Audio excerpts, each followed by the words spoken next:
And we are going to go ahead and get started because we've got a full hour of information to talk about as far as financial strategy is concerned. The chat is open. So if you have a question as I'm going through, I'm also going to ask questions so you can put your answers in the chat.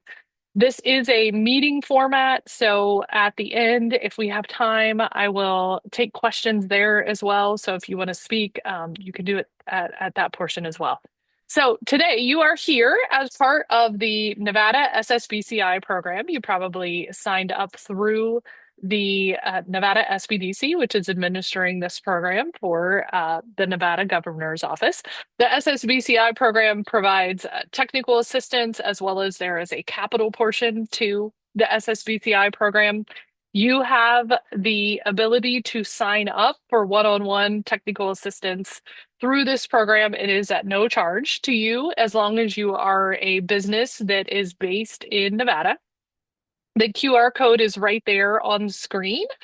I will share that again at the end as well. So if you miss it here, you can grab it later. This is being recorded and the slides will also be available. There's going to be a lot of detail as we go through this.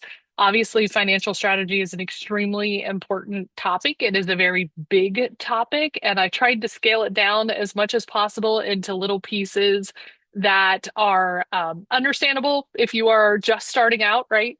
There might be some terminology that I'm going to utilize that from a financial literacy standpoint that maybe will be confusing. It's fine if you want to drop that in the chat and ask for more clarification. I can stop and slow down just based on where you are. So, financial strategy, we're going to go ahead and get started. My name is Christy Dudgeon. I am the president of SBC Bookkeeping and Consulting, and this is our team here on the screen.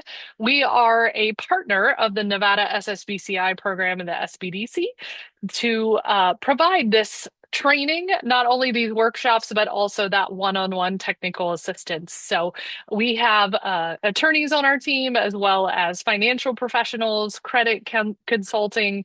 These are all topics that are included under that SSBCI program. So if you sign up for one-on-one consulting, you might interact with one of these wonderful people over Zoom. Today, we are talking about financial goals, financial statements, cash flow, profitability, key financial metrics that we should be paying attention to within our business, budgeting and forecasting, and preparing for growth and financing. As I mentioned, that is a lot of topics for 1 hour. So we are really touching a lot of these at a high level and then utilize that one-on-one services and consulting in order to drill down into what is specific and important to your business. Well, if my computer operates for me. All right. So this is the first question for the chat. What do you want your business to do for you? This is our starting point. Do you want it to replace your income? Do you want to increase profitability? Do you want to hire employees? Do you want to purchase equipment, open another location, reduce debt, build case reserves, prepare for financing? This is a kind of a personal question for you. You can drop it in the chat if you want to. But really, when we all got into business to begin with, right? We had some visions or goals in mind. I love right out of the gate, replace our income. Often that is one of our big goals, right? We don't want to keep working for someone else. We ultimately end up wanting it to replace our income. We got someone that wants to open another location, so business is expanding and growing. And obviously, this is going to evolve over time. The reason that we got into business in the first place might be to help people, to solve a problem. Those are typically why we start a business. And then we start to look at what is this business really going to do for me? What is it that I'm trying to gain here? So from a financial goal standpoint, keep in mind you don't have to answer this in the chat, but I want you to ask yourself this right here at the beginning, because as we go through these strategic steps and talk about these different things, remember, what is one financial goal you have for your business over the next 12 months? So we would consider this to be a short-term goal, which is in the next 12 months. So we need to make sure it's achievable within that time period, as well as that it's fitting that time.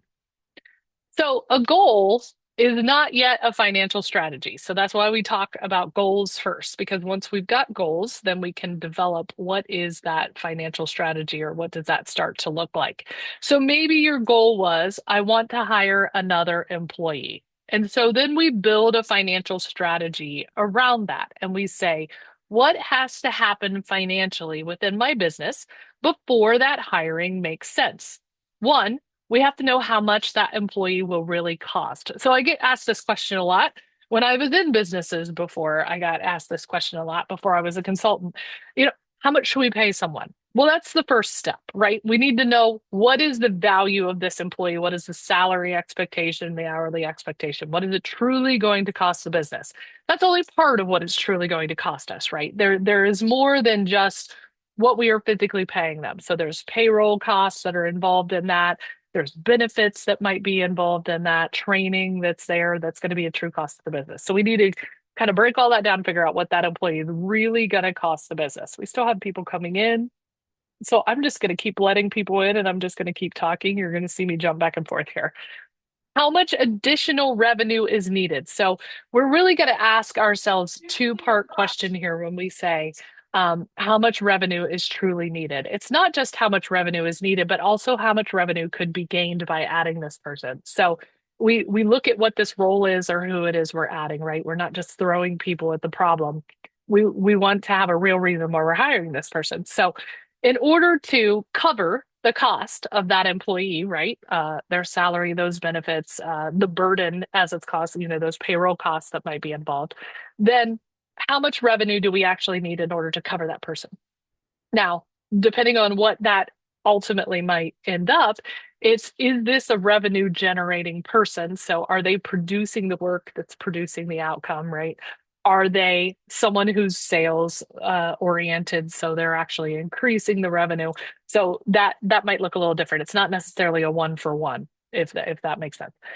Then what happens to cash flow? So cash flow is money coming in, money going out. So this person might actually be producing revenue, right? But they also are a cost to us that's going to happen as far as cash flow is concerned on the back end. So when payroll expenses of that nature happens, as well as whatever that training period is before they're going to be fully up to speed, what that might look like. And these are all things that we need to ask ourselves here in the beginning before we say, I'm going to hire an employee. How much cash should we have before hiring? So we need to make sure that we're able to cover all of our current debt obligations and our current bills before we get that whole hit with payroll thing, right? And this more goes to the how long is it going to take this person to be fully up to speed? We're still going to be paying them right until they're actually producing. And then how long can we carry the expense before the employee generates revenue? So very similar thoughts there, all to keep you in line with that process of someone is going to cost us money before they're going to make us money. Is that right? And then if this person is an administrative person, we might have to look at the cost exchange for ourselves, right? So are we freeing up our time in order to go do what, right? So we're going to go sell more, we're going to produce more from an ownership standpoint, or maybe this is a administrative person for someone else on our team, right? So there are people within our business that we have to look at what their potential is to allow someone else then to achieve something that they're not achieving right now because they're doing all of these tasks or administrative work. So a goal is what we want to achieve. A financial strategy then is how we make it sustainable. So we really need to have that strategy before we jump in and say, okay, we're going to hire someone. And then we go, oh my gosh, one, I didn't realize what it was going to cost me, or two, I didn't realize what it was going to do to my payroll. So a financial strategy cycle looks like this. And really, it is any goal that we have, right? So it's not just that hiring an employee. I know some of you said you wanted to replace your income. Obviously, you can probably put a number on that pretty quick. This is my income that I'm making right now from a salary standpoint, working for someone else. I need that exact same money over here. So how am I going to do that? First, we need to define what you want your business to achieve. So these are the goals. And you could have way more than one goal, right? It's not just one goal. Then we need to review our financial information. This is where a lot of people get stuck because we don't have that financial information yet, right? So this is a huge piece, and there are entire workshops on developing these statements, how you get to that. managing the money in order to understand what your financial statements look like. So the when I say financial statements, I'm talking profit and loss, I'm talking balance sheet, cash flow is here, and then also key metrics. And we're going to talk a little bit about key metrics today and what is important to track. We can get overwhelmed sometimes with our tracking. And decisions, interpreting the numbers and being able to make informed decisions. So it's one thing to have the numbers, it's another thing to understand what those numbers are actually telling us, and then being able to make those informed decisions. It's ironic. I was listening to a podcast earlier today, and the podcast was talking about AI. And is AI really the answer to everything in the world, right? It has made many tasks that we were probably doing much simpler. It's helped us get a lot of information. It has not necessarily led to better decision making. And sometimes AI has actually freed us up to spend more time on lower quality tasks.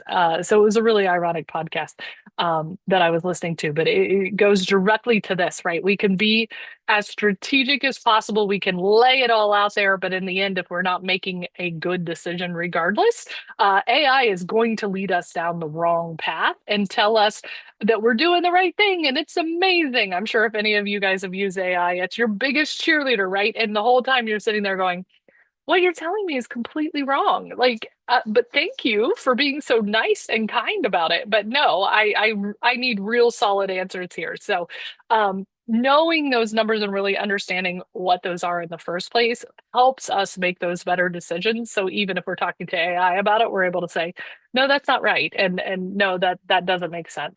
And then we want to create that plan. This is kind of where AI can come into to play and really help us here, though, is that it can help us lay out that plan to say, what are our priorities then to achieve this decision that we've made? What does that effect have on our budget and our forecast as we move forward? So we could say, this is the number what I'm going to have to ultimately spend for this person. This is what my financial statements are telling me. And then we're going to be able to start setting those targets and timelines in order to be able to achieve something like that. And then we can take action and then execute that plan. So financial management, the whole entire strategy cycle and the management itself, it's definitely not a one-time task. This is an ongoing thing every day, right? The ebbs and flows of business, the money coming out, the money coming into your business. These are constantly moving pieces and parts and changing. And it's something that always has to be managed. So this cycle drives better decisions and a stronger business, which is ultimately where we all want to get to. I was talking to a bakery this morning, and they had taken on a project with a wedding and they underestimated it, right? They blew it and said after that they realized we need to get a better handle on what is happening within our business because we need to be able to price things better. We were guessing about what this was going to take us and maybe what that travel was going to look like. It's set up for a wedding, right? These can be pretty intensive.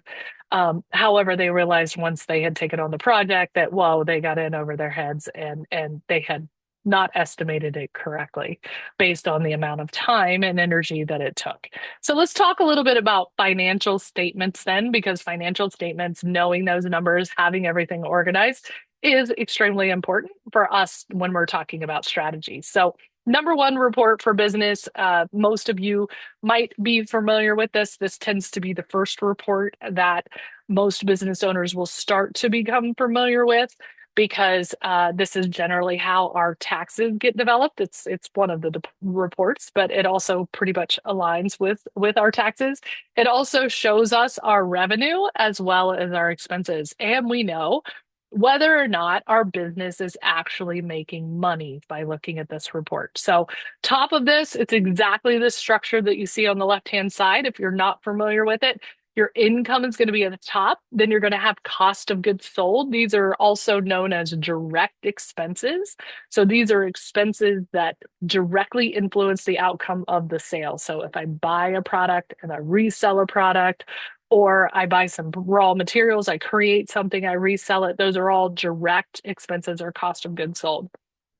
That tells me what my gross profit is. I could also figure out what my gross margin is. If you've heard the phrase gross margin, I can tell that from this report based on revenue minus cost of goods sold, and I turn that into a percentage.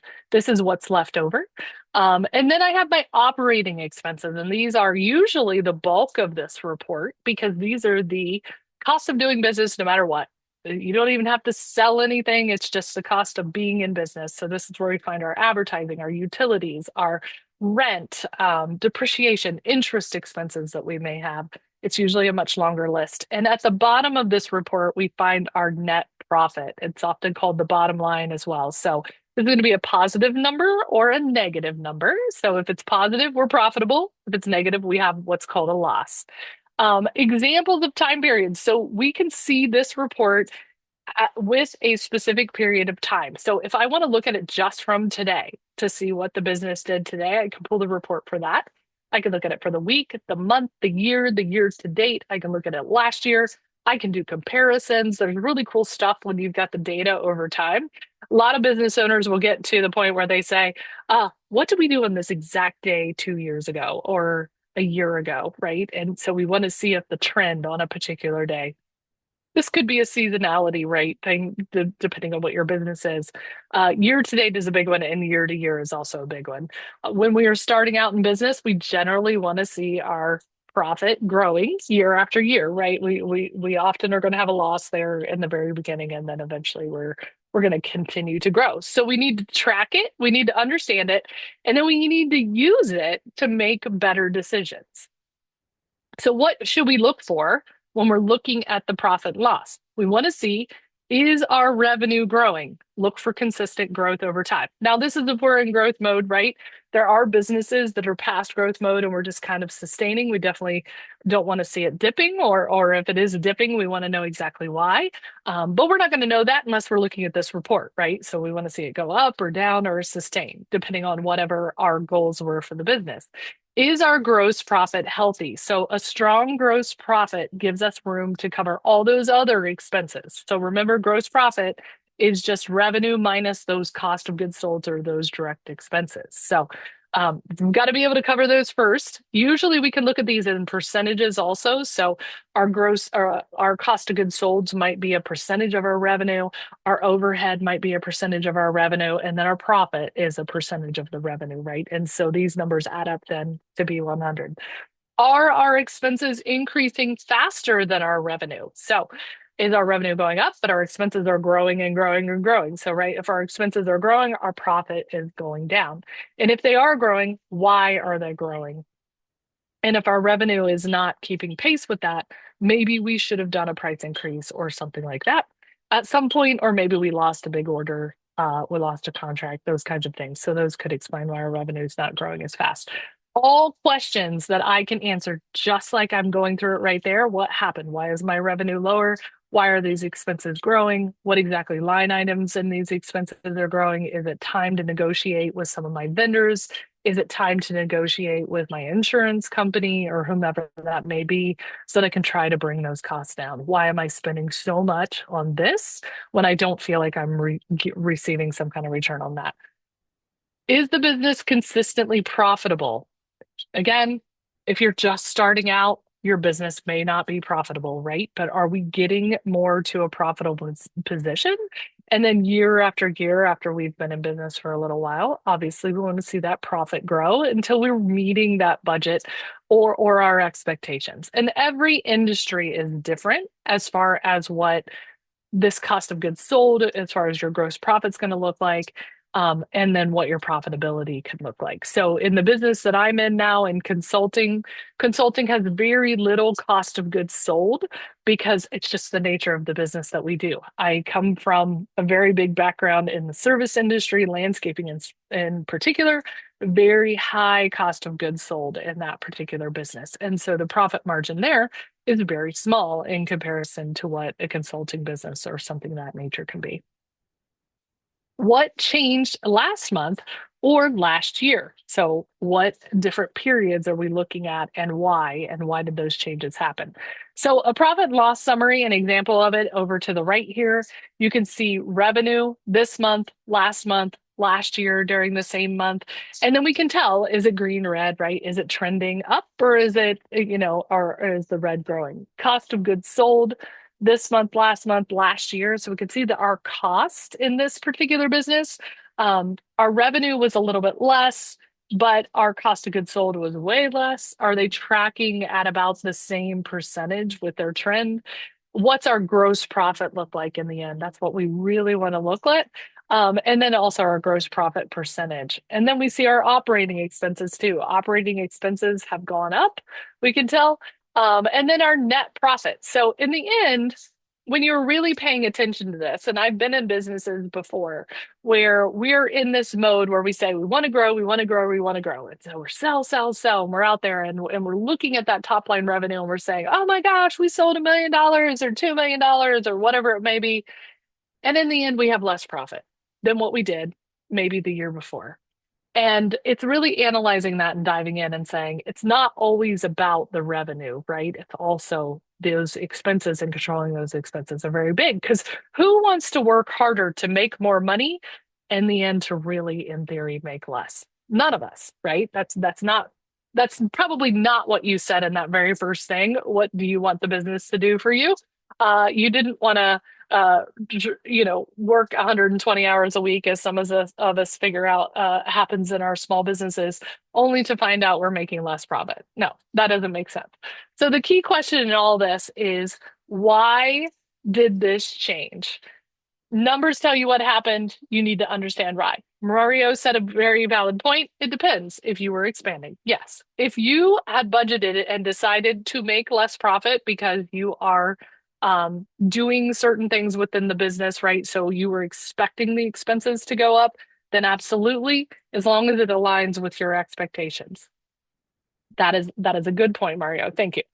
Revenue does not tell the whole story, as I mentioned before. So profitability is what builds a strong, healthy business. So we should always be looking at that profit margin. And as I mentioned before, this is industry specific. So when we set our expectations to what our profit margin is going to be like or where we're trying to get with it over time, it generally is going to fall into some kind of industry standard.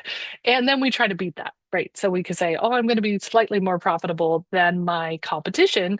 Although too much profit is a bad thing. That means we're running too lean and we've cut too many corners somewhere as well. So it's a really good gauge of where we should be. So business A on the left-hand side showing that we've got $500,000 in revenue. We've only got $20,000 in profit, which our profit margin is 4%, as opposed to business B. Now, if these were identical businesses doing the identical thing, there's a big difference here, right? So 20% profit on that $350,000 revenue or $70,000 profit is a significant difference between these two businesses. These businesses are both pretty small. They're both still probably single owner, not a lot of people in the management world in order to handle this type of revenue. Extremely different profit levels there. So I answered the question for you at the bottom, which business is healthier? Profit margin, although that might be too high, that means they might be running lean. The owner may be running around like crazy. They don't have a lot of help. They might be doing all the work themselves. So they're not really realizing the loss to the profit based on the owner. That's why these reports are so important to help us understand that entire story that's happening. More sales don't always mean better business. Business B is definitely generating more profit from less revenue. Gross profit matters. It's the full fuel. Oh my gosh, I can't talk. It is the fuel that runs the business. So revenue is what you sell. Gross profit is what is left after you deliver the product. $40 is remaining on this example over here to the right. This $40 then has to cover everything else that happens in the business. Those are all those overheads, right? So we sell it for $100. It cost us $60 to make it or to deliver it or whatever it may be. That means we have $40 of that left in order to pay for rent, insurance, marketing, payroll, software, other expenses, profit, and then our profit is then left over after all of that.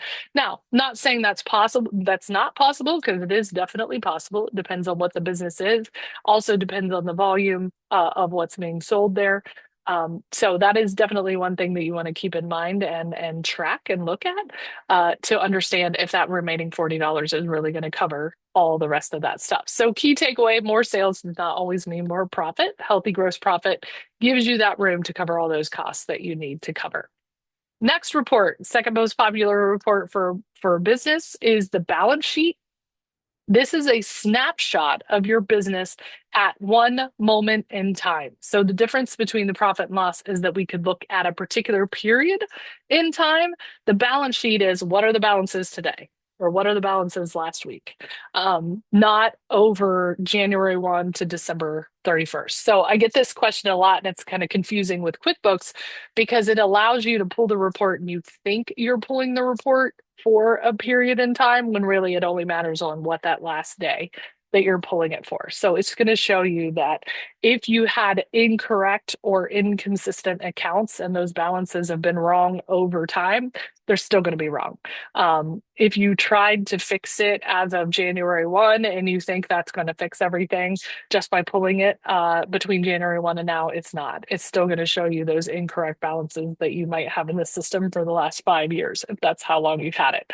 So what does the balance sheet shows us? It shows us our assets, liabilities, and equity. So assets are things that we own, liabilities are things that we owe, and equity is what remains, also known as the value of the business to the owner. It is where an LLC sole proprietor partnership is actually going to pay ourselves. So owners typically are not an expense. We are typically not going to see that on the profit and loss. So it's not going to affect profitability when we pay us. We're going to call that an owner's draw or an owner's pay in personal. It's also where we're going to see how much money we personally have invested into the business. So certainly if we're new and starting out, we're bootstrapping everything, we're paying everything in on our own. We want to call that owner's investments, and that's actually going to show up on our balance sheet under owner's equity. The balance sheet shows your financial position, what your business owes, and what the business owns. So profit and loss, again, is shows how your business performed over a period of time. The balance sheet shows your financial position at a single point in time. And it is extremely accurate for both of these reports to be correct, not just from a financial strategy standpoint, but if we ever want lending, if we need to pay our taxes, whatever that may be. This is the two reports in particular that are going to be requested by a lender, as well as most likely your tax accountant. So what owners should look for then on a balance sheet to make sure that things are lining up or that they look correct is that we're confirming our cash balances. We're looking at money customers owe us. It's going to show up on there. Unpaid bills, accounts payable. Now we have to record these correctly, right, in order to have this data show up. But this is what would be on there. Credit card balances would be on there, loan balances. We're going to be able to see growing debt over time, and then also unusual or unexplained balances. So we're looking at those to say, is something right or is something wrong? Like, I don't have that much money in my checking account is one of the number one things that I hear when someone looks at their balance sheet for the first time. So balance sheet snapshot, what we owe, what we own and what we owe. So over there on the right-hand side, things that are considered assets are cash, accounts receivable. Those are invoices that we've sent to people. We're just waiting for them to be paid. Inventory. So if we're actually tracking inventory, so we've got these products on hand or these raw materials on hand. Equipment that we may own, very expensive equipment. These are called fixed assets. So those are going to actually show up on the balance sheet and not on the profit and loss. And then things that we owe, like our accounts payable, those are bills that are coming up. Credit cards, those are definitely a liability. Loans payable, there's other liabilities that could fall under there. And then we see owner's equity down there at the bottom.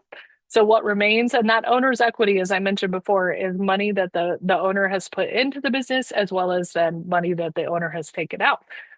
So often in the beginning, we see more money coming in from the owner, right, and less money going out. And then as the business goes on, we'll see an actual owner starting to pay themselves more regularly. So know your numbers, ask why. If your balance sheet says you have a $75,000 loan, but you only owe $20,000 on that loan, red flag, something's wrong. That balance is off, something is incorrectly entered. You don't need to understand every line. You just need to understand the big picture and then be able to explain it, right? The one that I pointed out there, anything that you have a statement on is going to have a balance on it. So if you pull your checking account or your credit cards or a loan statement, and then you go look at your balance sheet and it doesn't match, something is wrong and it needs to be fixed, right? And so that's incorrect data. Sales does not equal profit, does not equal cash. So these are three different numbers and they tell three different stories. So we won't see these actually be anywhere near equal to each other. High sales and a low profit means more sales do not always mean more profit. We discussed that, right? Profit and no cash. Oh my gosh, we see this a lot. Suddenly we look at our profit and loss. We go, how did I have that much profit? Right now I'm paying tax on that and I have no money in the bank, or I'm constantly struggling from a cash flow standpoint. So you could be profitable on paper. Lots of businesses are profitable on paper and they're still running out of cash or they feel cash constrained. And then growth and a cash flow problem. So we're trying to grow, we're trying to grow. That puts a lot of pressure on cash when money is tied up and other expenses come due. So understanding the difference between sales, profit, and cash is a key to making smarter decisions. Many businesses fail because of the cash flow problems, even when sales are growing. So story about my life is that I owned a commercial contracting business back in 2008. And so if you were around in 2008, you know what happened in this country. We hit an economic crash. Literally, the housing market stopped what felt like overnight. And when you were in the commercial contracting business, everybody stopped paying their bills. And we were a little guy, right? And so the little guy is always the first one that doesn't get paid in comparison to the big companies. And coming out of 2008 for anybody was a very tough time. And to experience what happened with cash flow literally overnight when you're expecting payments is not a fun place to be. It's definitely not fun on just a regular day-to-day basis, but there are some things that can happen. COVID is another example, right? That really threw a curve into a lot of people's businesses in that time frame. However, not a lot of new businesses emerged out of something like that. So let's talk about cash flow. How can a profitable business run out of cash then? So profit is an accounting number. Cash is what you actually have. Both are extremely important to pay attention to. However, what your bank has does not balance, I guess is the word I should say. What your bank balance has isn't necessarily visibility into whether or not you can pay for things or that you can buy things at that particular moment in time. So that's why we call it cash flow. It's actually looking forward to be able to tell, can we buy that piece of equipment now? Can we hire that employee now? Can we pay for this today? Or do we need to pay for it tomorrow or the week after or whatever that may be? So cash can be tied up in accounts receivable. That's a big one, right? So we are waiting on people to pay us, the story of 2008, right? So there's a lot of money out there. We've invoiced for it. The work has been done. We just need them to pay us. We need to know when that payment is expected. Doesn't mean it's going to come at that time. However, we're going to expect it. And if it doesn't come at that time, we're probably chasing it down and following up. Inventory, money can be tied up in those products that we haven't sold yet. So we could be sitting on a lot of inventory. If you watch Shark Tank, they always talk about, oh, you're getting a loan or you need a shark in order to help with inventory, right? They need to purchase all that inventory so they can then sell it. Equipment, large purchases can reduce the cash we have on hand. If you remember right, those large purchases are not showing up on our profit and loss. They're showing up on our balance sheet. So therefore, our profit is still up. However, we have no money. Loan payments, principal and interest payments use cash. So principal payments to a loan are not an expense either. They are going directly to that liability. The interest itself is actually an expense, and that's going to show up on our profit and loss. Owner withdrawals, as I mentioned before, distributions reduce available cash, but it's also not going to show up on our profit and loss. That's going to be something in equity. Growth expenses. So for in growth mode, we're spending more on marketing, hiring, expanding, other investments, as Mario said. Depends on if you're expanding, right? So we might be projecting that we're going to have a loss or a net zero profit or something like that because we are in growth mode and we're reinvesting everything right back into our business. And then timing differences. So money goes out now but comes in later. And that's what I'm talking about from cash flow. So we might need to pay bills today. We might have a loan payment that's due, but we are not going to receive invoice payments for another 2 weeks, right? And having that knowledge ahead of time helps us make better decisions prior to reaching this point where we suddenly say, oh no, I'm going to have to use credit cards or I have to go get an emergency loan or whatever that may be in order to get through. God forbid payroll is due today, right? They're going to go ahead and make that withdrawal. And yet I don't have the money in my bank to cover it. And so I'm going to have to do an emergency funding type thing. So a simple example, day one, you completed $20,000 of work for the customer. The profit and loss is going to show that you have $20,000 of revenue. You are profitable. Now, caveat here, there is accrual-based accounting and there's cash-based accounting.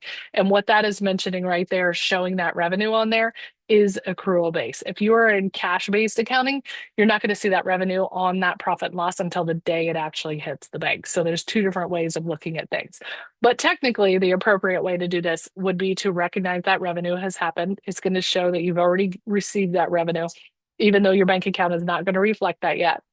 But the customer is not going to pay you for 45 more days. So you have no cash until 45 days. Meanwhile, payroll, rent, loans, payments, vendors, still all that stuff needs paid, right?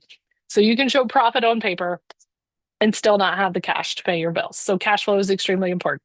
What it looks like in real life, payroll, vendors, rent, loan payments, that's money going out now versus when the money comes in, customer pays, customer pays, customer pays. And it's a really smart idea to actually have this mapped out week by week as you start to look forward to it. So if you're actually saying, I have received a bill today, a power bill is a really good example of this. I've received a power bill today, but I don't actually owe that until 25 days from now or 30 days from now, whatever that may be. And so that gives me the opportunity to know in so many days, I have to pay this. Loan payments being the other thing, right? So if we map out when those loan payments are truly due, then we can start to have visibility to when we can expect money needing to leave the business as opposed to money flowing into the business. So cash flow is all about timing, is the really important thing about cash flow. So money coming in, customer payments, deposits, financing, other income, money going out. We've talked about those before. It's most important to know when. So those timing gaps are really what creates that cash constraint or those cash problems, even with a profitable business. So common timing gap down there, we talked about the payment, the person not paying us for 45 days, right? But on day 15, the payroll was due. Day 20, the vendors needed paid. Day 30, rent and other bills were due. And then the customer finally paid me. If you're in a seasonal type business, so when I was talking about landscaping, right?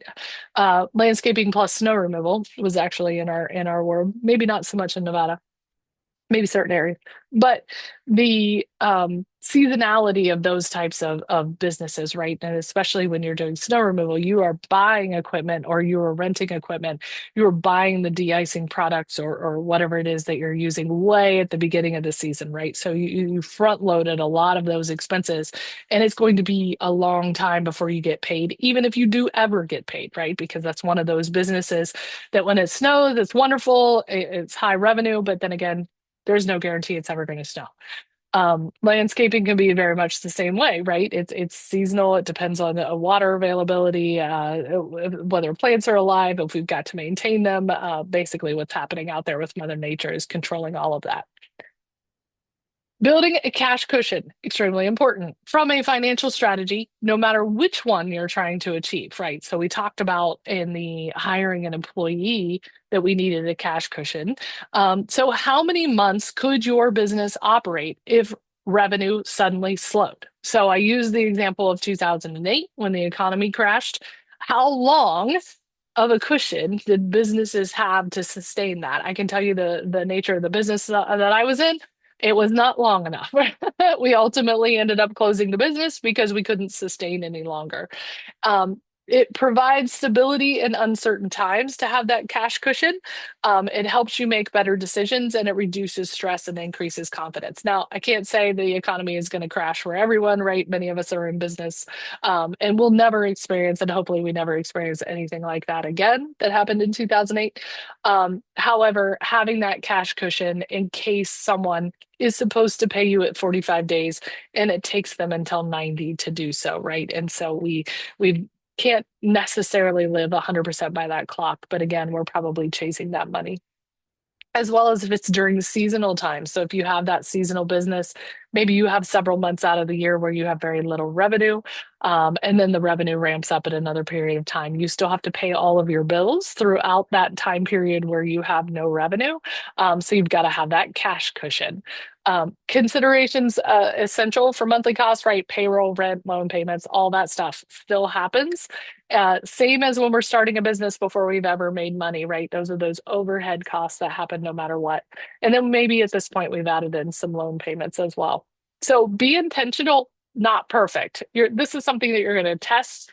You're going to start to know some of your customers. If you are someone who's invoicing, you're going to start to know. If you're not an invoicing and you're kind of a point of sale type business, you're going to start to understand those seasonal trends that happen with your revenue. You're going to run sales or do extra marketing. You're going to see what the effects of that were, to better understand that bump that you may see in cash, or when cash is down. Know your numbers though, and then be able to plan for that unexpected. So knowing your break even monthly cost also is extremely important. So when you know what it costs to keep the doors open, you can make stronger, calmer decisions. So there's always that no go. This is exactly what we have to do in order to pay all of these overhead costs and loan expenses. Anything above that is great because that's going to profitability. But when we start to dip below that, that's when we will really start to notice things are problematic. So key metrics that every business then should be looking at on a regular basis. Now we've got to have this financial data, these statements, right? Often to be able to have these key metrics. In our company, we track a lot of metrics every single week. We actually have scorecards in which we report them on. There's different levels within our company that we do this. We talk back and forth to each other. Everybody on the ground level or the field level is expected to generate a certain number of productive hours per week. From a leadership level, this starts to look more like revenue type things. So revenue is a big one, right? This is how much money are we expecting to make? How many sales are we expecting to have? And we're reporting that. So these are our sales growing over time? Are their sales staying the same? Are they going down? Are they meeting our expectation, basically? Then gross profit. How much do we keep after our direct costs? So we got to keep our gross margin, gross profit there. We're probably we're assuming that is probably staying about the same, right? Unless we're doing something different where we said, okay, we're going to buy a different product, we're adding a new product line, something that's directly affecting our cost of goods sold, that's going to affect that gross margin, but we're probably aware of that ahead of time. And then our net profit. So what percentage is left after all expenses? And then our cash balance, we definitely want to keep track of our cash balance so that we can know that we've got the cash to pay all of our obligations. And then one business specific metric. So outside of that, these four are the most important, right? You may measure outside of that, but it's really important to not measure too much because then you're managing to a scorecard and you're constantly filling in these numbers and we're watching too many things. So when we are developing key metrics for our business or deciding what we are going to measure, if you've ever done EOS or you've heard of entrepreneurial operating system, one thing that they say is you want to measure or you want to constantly look at whatever it is that will tell you that you have to get on a plane and fly to your business and solve the problem. So it is the big red flag, right? So if we're looking at revenue and we know that we have to make $250,000 a month, we break that down by week, whatever that may look like, and we're reporting that on the scorecard, and suddenly we are not making that, right? And we are trending down considerably. We see it week after week after week. You're probably getting on a plane, you've already made 6 phone calls. um, this is in theory when we get big enough that we can be on a plane and fly home, right? That there is a problem, we recognize it before it's too late, right? We're watching that. Same thing with profit, net profit, cash balance. We watch our cash balance dwindle week after week after week. What is wrong? That means we have no money coming in. big problems. Revenue and cash might follow each other if you have a point of sale type business. However, revenue and cash won't follow each other most likely if you are invoicing clients or you've got those accounts receivable. Then you pick that one business specific measure outside of those four that you want to track. So examples of this, the number of bookings. So if you're, someone who's living on bookings and that's your type of sales, that's a lead measure they call it, that's going to help understand if revenue is going to happen, right? So if bookings aren't happening, you're not going to be making sales, that kind of thing. AR days, that means accounts receivable days. So that's watching that cash balance happen and helping with cash flow. So if accounts receivable days, if you're normally averaging 30 days and suddenly you're watching that AR days and it's out to 40 and then 45 and 50, big red flag, right? There's a problem. People are slower to pay than they were before.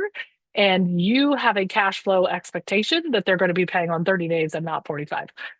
Repeat sales, if that's your business too, right? So that's going directly to revenue. You want to keep it simple, as I mentioned before. So the best dashboard is the one you will actually use. You don't want to over measure things in your business because you will stop measuring it. It's just too much time that you're compiling data and pulling it. You want to have it quick and easy and accessible, and you want to be able to trust the numbers as well. So that means those financial statements have to be accurate that you're pulling these numbers from. Those accounts receivable statements have to be accurate in order for you to know how much money is truly owed, what is the days from the time that the invoice was entered until the person paid, so that you can get that average on there. If the number changes, you know what question to ask and what action to take immediately. Big red flag. This is what we're going to fix.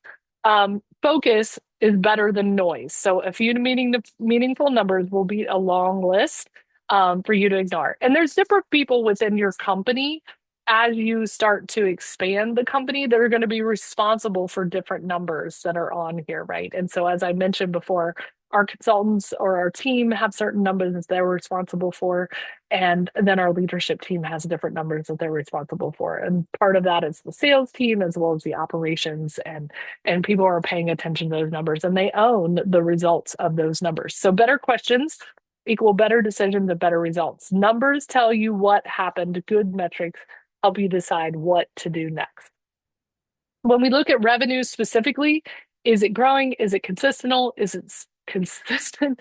Is it seasonal? Where is it coming from? Are we overly dependent on one customer? That's another one, right? We lose a big customer and we watch our company shrink if we lose that customer. So we don't want to be too overly dependent on one period, one person. And we can look at that over to the right. We've got a customer mix, right? We've got one customer there that's 60% of our revenue.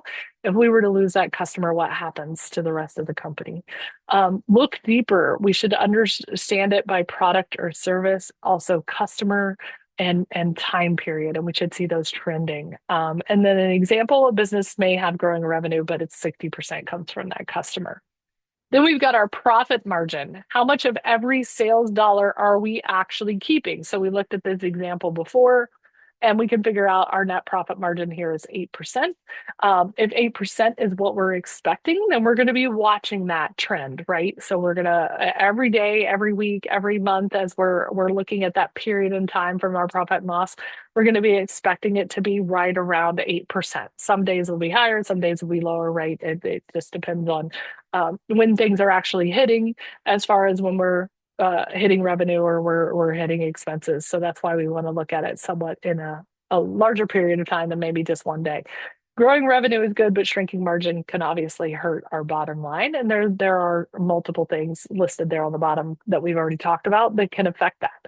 And so your business specific KPI, so you're going to choose the number that directly drives profitability in your specific business. So that could be, if you're retail, the average sale versus turnover of inventory. A service could be the billable utilization. Restaurant, this could be food cost percentage. It's generally one of the most important ones. Construction, labor percentage, job profitability. Professional services is the revenue by client. E-commerce is the average order value, right? These are just examples of that one extra thing you could choose outside of those four. All right, so budgeting and forecasting. Different things here. So Financial reports tell us what happened. That's already in the past. They're very important that we look at them, but it's already done. We can't change that. We can only make different decisions as we go forward. A budget then is what did we expect to happen? So we lay that all out and we say, okay, we think we're going to make this much sales, or we want to make this much sales, right? And this is what we want our expenses to be. And then we can compare what happened to what we expected to happen. And then we have this thing called forecasting. And forecasting says, what do we think will happen next?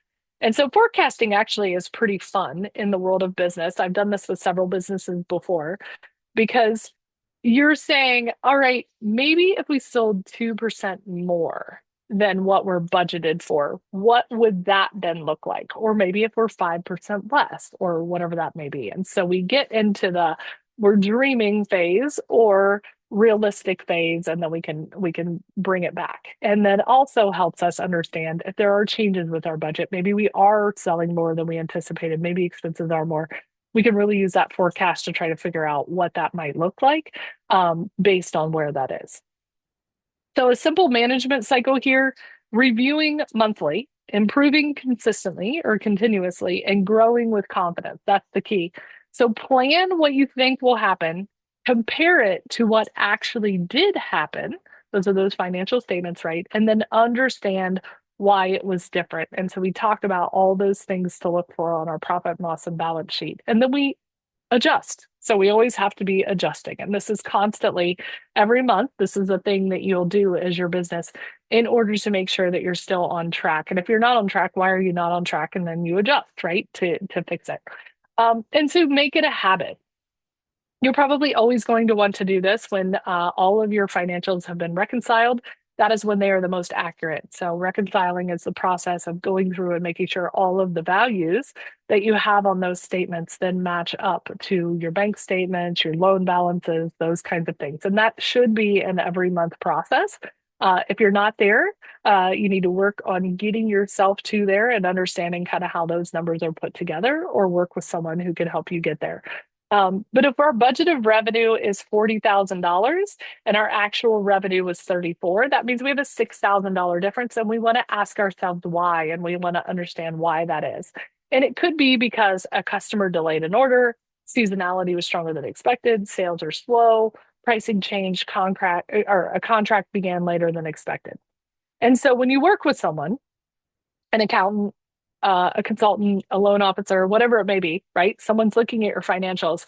You can expect immediately they're going to start asking you questions like this. So, your revenue was this, you thought it was going to be like this, why? And you're going to want to defend that and be able to answer it, right? And so, if you've already reviewed those and you know what's happening with your business, it's a pretty easy response. You can say, yeah, pricing changed. We had a lot of discounts, we ran a big sale, whatever it may be. Therefore, our revenue was lower than expected this month. But we also are anticipating repeat sales, whatever it may be. We also did this. And this is now what we're anticipating is going to be the change because of that. And we can use different scenarios. So when I was talking about forecasting and really figuring out what our business could look like in the future, if our revenue increased by 20%, how is that going to affect our profit, our cash flow? How is that going to affect our expenses, right? So a giant revenue increase does not always mean more profitability. I can give the example. I was in a multi-million dollar business. It was a corporation, Fortune 500 company. They, in our particular region, we outsold our revenue by 2% above what we were expected to do. It almost killed the region because of what it did to our operations team. So our operations team did not have the capacity to produce what was sold. Therefore, we ended up having to hire a whole bunch of new people. They were not trained, quality dropped. It's amazing when you talk about in smaller percentages, especially in much larger companies, what a overshooting the budget or overshooting sales can actually do to the entire company. And so it was a very bad thing. We should have raised our prices, said no to some of the opportunities, things like that. If your revenue were to fall 20%, what exactly would happen there? When you hire someone, what exactly happens? You purchase equipment, right? Major customer leaves, as we talked about that one, that's 60% of your revenue. What happens there? Or you borrow money. So if you borrow money, you're expanding, you're growing, you're purchasing new equipment, things like that. Obviously, there's a loan payment associated with that. So when you're developing that strategy around all of it, it's all those things that you have to keep in mind. And then as we're preparing for growth, we want to make sure we're financially ready to take on that growth. So we need to know our current profitability, what cash we have available, additional monthly cost, expected returns, break even points, financing requirements, and our impact on cash flow.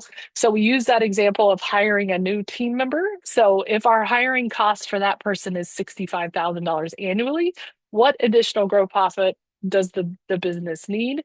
So we're focusing on gross profit here, not on revenue. So we take that 65%, we divide it by a 50% gross profit margin, and we can figure out we need $130,000 extra revenue in order to support that new hire that we're bringing on.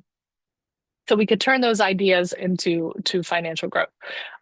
Capital ready does not necessarily mean perfect. So a lot of these things that I've talked about today, I say it could be this, it could be that, it could be there, it could be, back and forth. And I like to just give you as much information as I possibly can here so that you could start to process through that, what that really means for your business. But what capital means from a financial standpoint is that our numbers are correct and properly recorded. That is the first place we have to start. We've got to have that foundation. We've got to have our numbers accurate and correct.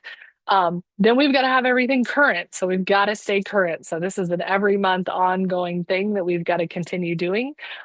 Everything needs to be well organized. So it needs to be well structured, easy to find as well. So when I was talking about scorecards, we don't want to have to be digging through here to find this information.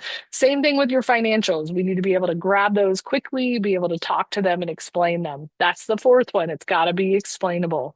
Lenders know small businesses are not perfect, right? They work with small businesses every single day, but unexplained numbers create that uncertainty. And when a loan officer is looking at you, they are evaluating you by risk. And the more uncertain that you are, the more disorganized you are, the riskier that you look to that person. So financial red flags, big ones here. Bookkeeping is months behind. That's the first one. Bank accounts are not reconciled. Large balances cannot be explained. Profit changes dramatically. So we've got huge swings in our profit. Our debt keeps increasing. Cash continually feels tight to you, and reports do not match what you truly know about your business. So these are warning signs, not automatic failures. These are things that you can learn from your business and you can work to improve them. So the first strategy that you may have as you walk away from today is to fix your financial information, because we've got to have that financial information correct before we could even start to take those next steps into hiring. So have a monthly financial meeting with yourself.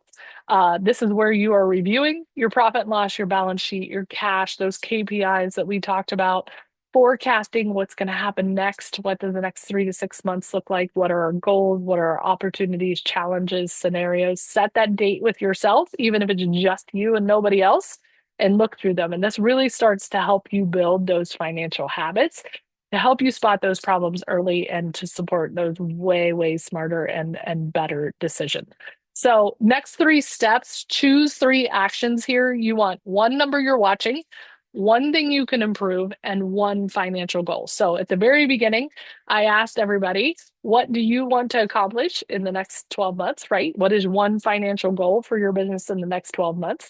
After I've talked today, maybe that has changed, but that is very specific to you, right? So keep that 12-month goal in mind, financially, what you want to change. And it may be fixing your current management, updating, understanding QuickBooks better, or understanding financial literacy better in order to make those better decisions. So know your numbers, understand the story, and then make that decision. This is the end. I'm sorry, I ran all the way up until 3 o'clock. It is now 3:01. And I do have another meeting that's starting, so I'm going to have to jump out of here. But if you have questions, if you need further help, this is that QR code again. Scan it, register for the SSBCI program. This is going to take you directly to the Nevada SBDC website specific for SSBCI. and you can then register to receive that one-on-one assistance. So thank you all for joining today. I apologize I didn't have too much time for questions. It looked like we got everything as it was coming along. You are welcome, Gloria. Thanks for joining. And as I mentioned before, this recording and the slides also will be provided back to the SBDC, and I believe they're going to be attached to this in the Osara. Don't quote me that 100%, but you can definitely ask the SBDC and they can help you get a copy of it. So thank you all for joining today. I hope you learned one important thing to help you with the financial strategy for your business. Have a great rest of your day.